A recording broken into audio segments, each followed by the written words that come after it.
वाह क्या बात है जियो कि अरे चश्मा लगा के हैंडसम लगा तारू आ साउथ के हीरोइन से न कम लगा तारू आ चश्मा लगा के हैंडसम लगा तारू आ साउथ के हीरोइन से न कम लगा तारू। हम आप ही को दिल दे देते हैं कि तारे के दिल हम दे अवे करे जत तो बम लगा तारू तारे के दिल हम दे अवे करे जत तो बम लगा तारू।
एक दुखिया बेचारी अपना दुख बता रही है हम सभी से आप सभी से कैसे कह रही है कि पिया बा करिया बा फेंके रोज थरिया बा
बच्चा है जिसको डांस करने आता हो हमारे सुपौल के शेर है कोई जरा मंच पे भेज दीजिए तो अगर है कोई तो भेज दीजिए अब नहीं है तो क्या कर सकते हैं अब सुपौल के शेर बोल दिए हैं तो इतने सारे लोग में कोई तो होगा शेर नहीं आप बहुत बड़े हो जाएंगे बच्चा चाहिए छोटा बच्चा चाहिए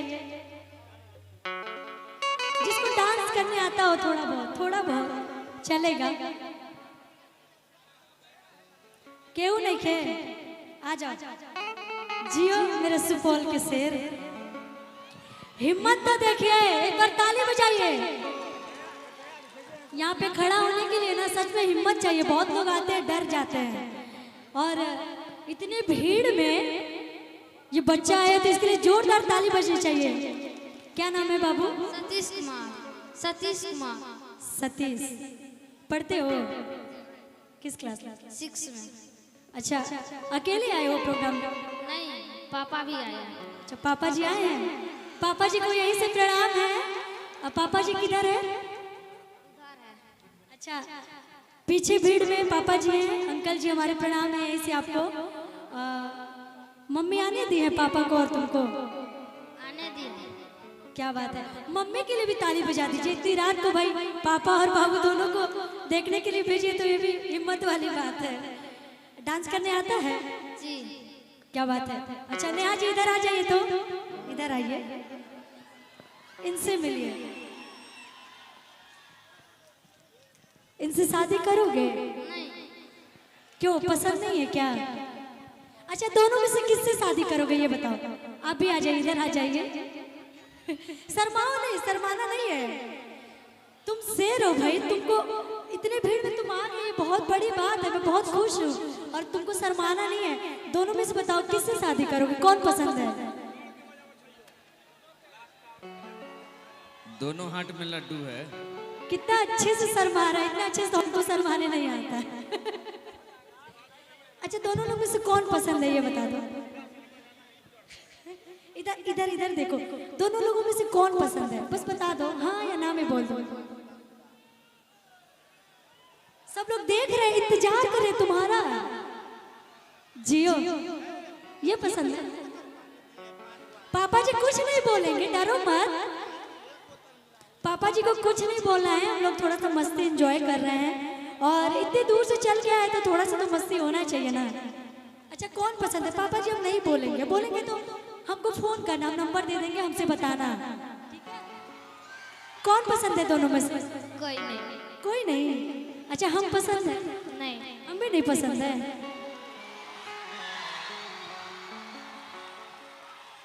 खुशी जी, मामला इतना है, जी ये बच्चा जो है इस मझधार में फंसा है, अपनी मौसी को कैसे कुछ बोल सकता है ना? कोई बात नहीं, मजा आ रहा भाई। आइए।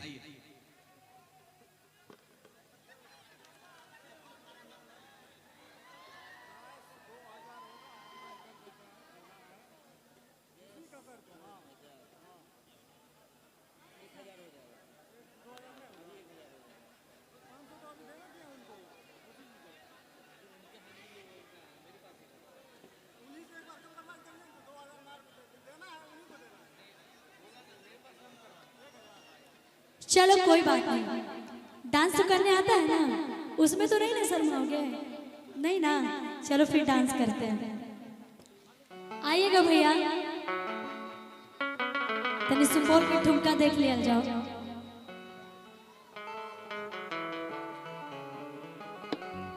कि पिया बा कोरिया बा रामा, आप फेंक रोज थरिया बा रामा। जियो जियो जियो जियो।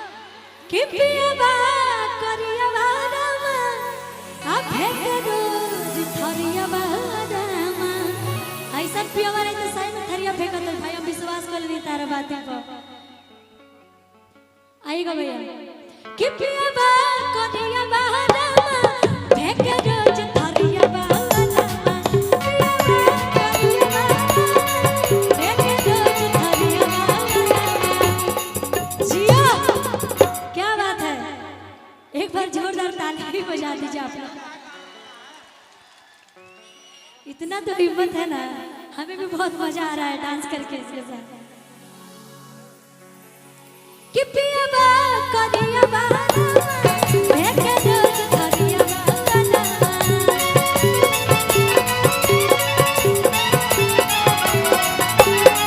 पिया बा कोरिया बा रामा, फेंक रोज थरिया बा रामा।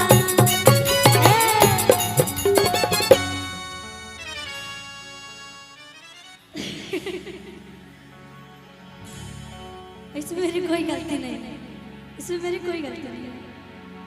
पापा जी बुला लिए, बेटा चला गया, आज्ञा का पालन किया है, लेकिन जोरदार ताली बजनी चाहिए।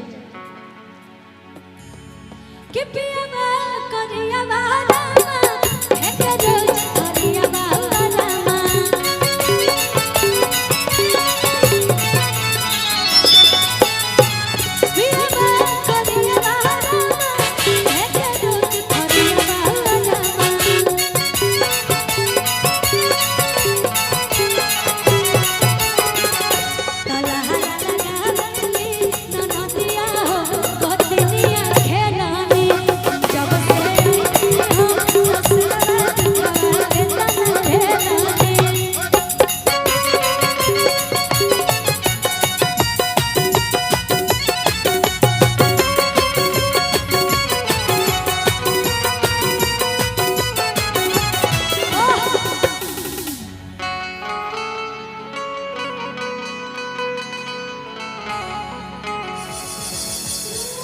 क्या बात है भैया।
बहुत ही अच्छा लाइन याद आ गया हमके कि और अटसन कोइलु तो गिल कोई देहलु।